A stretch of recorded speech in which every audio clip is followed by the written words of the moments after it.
Will they or won't they? Hamburg voters have to decide this election day whether to reverse something they did 6 years ago. News 4's George Rickert is just back from a debate over upsizing the town board back to the way it was. George? That's right. Back in 2009, they voted to downsize their town board to only 3 members. But now some residents feel they are underserved and want things to go back to the way it was.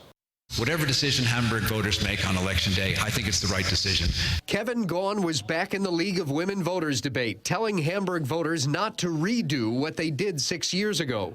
They voted in 2009 to downsize their town board from 5 members to 3 to save the town about $50,000 a year.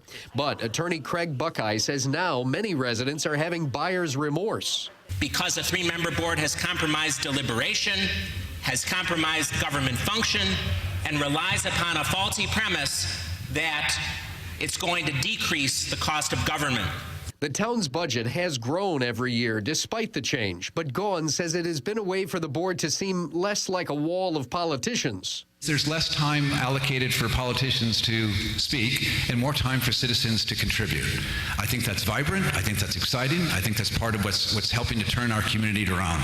Town Supervisor Steve Walters says having only himself and 2 board members as the entire voting body, he can't even talk to one of them privately without breaking the open meetings law. And then people are showing up at the board meeting saying, I called about this 10 days ago and nothing's been done.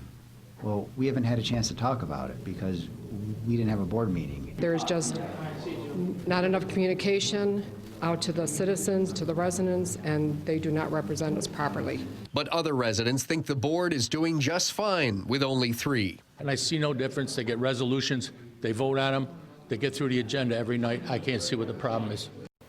So Hamburg voters will have to decide by referendum this election day whether to add 2 board members. Both West Seneca and Alden have had votes like this in an attempt to bring their boards back up to 5 members, and both have failed.